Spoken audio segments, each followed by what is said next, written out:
రాష్ట్రంలో ప్రతి కుటుంబంలోనూ ఒక పారిశ్రామికవేత్త ఉండాలన్న గౌరవ ముఖ్యమంత్రి శ్రీ నారా చంద్రబాబు నాయుడు లక్ష్యానికి అనుగుణంగానే రాష్ట్ర వ్యాప్తంగా ప్రతి నియోజకవర్గంలోనూ ఎంఎస్ఎంఈ పార్కులు ఏర్పాటు చేస్తున్నామని రాష్ట్ర సూక్ష్మ, చిన్న, మధ్య తరహా పరిశ్రమలు, గ్రామీణ పేదరిక నిర్మూలన, ప్రవాస ఆంధ్రుల సాధికారత సంబంధాల శాఖ మంత్రి కొండపల్లి శ్రీనివాస్ పేర్కొన్నారు.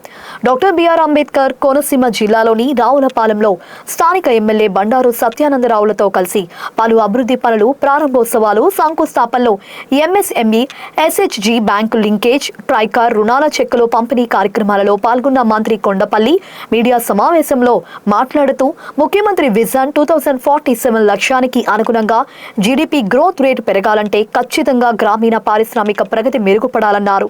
కూటమి ప్రభుత్వం అధికారంలోకి వచ్చిన వెంటనే మెగా డిఎస్సి నోటిఫికేషన్ రిలీజ్ చేసి 16,000 ఉద్యోగాలు భర్తీ చేసిందని, ప్రతిపక్షాన్ని ప్రజలు నమ్మకపోవడంతో డిఎస్సిపై దుష్ప్రచారం చేస్తుందన్నారు. డిఎస్పీపై వైసీపీ చేసిన ఆరోపణలను అధికారులు డేటాతో సహా విశ్లేషించి అవి అసత్య ఆరోపణలు అని తేల్చి చెప్పారన్నారు. వైసీపీ అబద్ధాలను రాష్ట్ర ప్రజలు అందరూ గమనించాలని మంత్రి విజ్ఞప్తి చేశారు. కొత్తపేట నియోజకవర్గంలో రావులపాలెం మండల హెడ్ క్వార్టర్స్ రావడం జరిగింది. ఇక్కడ గౌరవ శాసనసభ్యులు బండారు సత్యానంద్ గారు ఆయన ఉన్నటువంటి రోడ్స్ ని ఇనాగరేట్ చేయమని చెప్పడం జరిగింది. ప్రధానంగా ఇక్కడ వచ్చినటువంటి కారణం ఎంఎస్ఎంఈ పార్క్స్ రివ్యూ చేయడం, అలా ఉన్నటువంటి ఎంఎస్ఎంఈ అసోసియేషన్స్ తో కలవడం, మరి అలాగే డ్వాక్రా సంఘాల్లో ఉన్నటువంటి మహిళలు ఎవరైతే ఆంటర్ప్రినర్ కింద అంటే మహిళా వ్యాపారస్తులకు ఎవరైతే తయారవుతున్నారో వాళ్ళు ప్రత్యేకించి కలిసి వాళ్ళతో మాట్లాడి వాళ్ళ చెక్కులు కూడా పంపిణీ చేయడానికి రావడం జరిగింది. ప్రధానంగా గౌరవ ముఖ్యమంత్రి గారు ఎప్పటికప్పుడు one family one entrepreneur concept ని ప్రతి గ్రామంలో తీసుకెళ్లాలి. ప్రతి అవకాశాన్ని కూడా ప్రతి కుటుంబంలో కూడా ఆర్థిక అభివృద్ధి జరగాలి, వాళ్ళు ఏ రకంగా చేసుకోవాలి, ఏ రకంగా అయితే వాళ్ళు మెరుగైన స్థాయికి వెళ్తారనేది ప్రధానంగా ఆయన ఆలోచన. అందుకే ఈరోజు డ్వాక్రా మహిళల్లో ఒక కొత్త ఒరవడి తీసుకొచ్చి గౌరవ ముఖ్యమంత్రి గారు ముందుకు తీసుకెళ్తారు. అలాగే ఎంఎస్ఎంఈ పార్క్స్ ని ఇండస్ట్రియల్ అసోసియేషన్స్ లో ఉన్నటువంటి ఫీడ్బ్యాక్ గానీ, వాళ్ళు ఇచ్చిన సజెషన్స్ గానీ అన్ని కూడా సమకూరుస్తూ పరిపాలనలో ముందుకు తీసుకెళ్ళడానికి కార్యాచరణ చేస్తున్నాము. మరి ఈ రోజు ఇక్కడికి రావడం నాకు చాలా సంతోషంగా ఉంది. ఎందుకంటే ఈ రోజు ఒక సీనియర్ నాయకులు బండారు సత్యానంద గారు అనేక ప్రజానికంతో ప్రజలతో మమేకమై ప్రజల్ని చైతన్యపరుస్తూ ప్రజలను కూడా పరిపాలనలో భాగస్వామ్యం చేస్తూ ముందుకెళ్తున్న నాయకత్వం. మరి ఆయన అందరికీ కూడా ఒక ఆదర్శమైనటువంటి నాయకత్వాన్ని వహించినటువంటి ఆయనతో నేను ఈ రోజు ఇక్కడ రావడం, ఇక్కడ ఉన్నటువంటి పెద్దలందరినీ కలవడం, మరి అలాగే ఈ చెక్కుల పంపిణీ కూడా ప్రధానంగా నన్ను రమ్మని చెప్పడం జరిగింది. ఇక్కడ కూడా సత్యానంద్ గారు ఒక వినూత్నమైనటువంటి ఆలోచన చేయడం జరిగింది.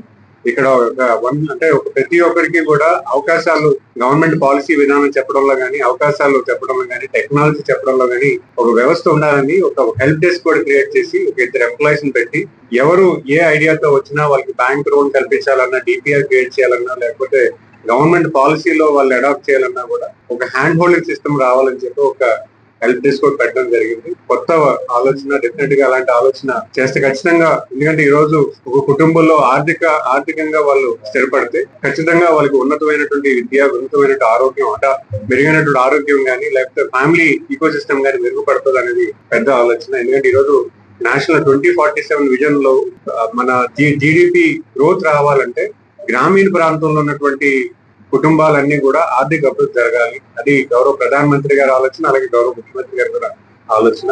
సో ఆ విధంగా ఈ రోజు డిపార్ట్మెంట్ అన్ని కూడా రీఅలైన్మెంట్ చేస్తున్నాము, ప్రజలను చైతన్యపరుస్తున్నాము. ఎందుకంటే మనకున్నటువంటి ఇప్పటికే చూసుకుంటే చాలా ఉత్పత్తుల్లో మనం పరాయి దేశాల నుంచి కూడా తీసుకురావడం జరుగుతుంది.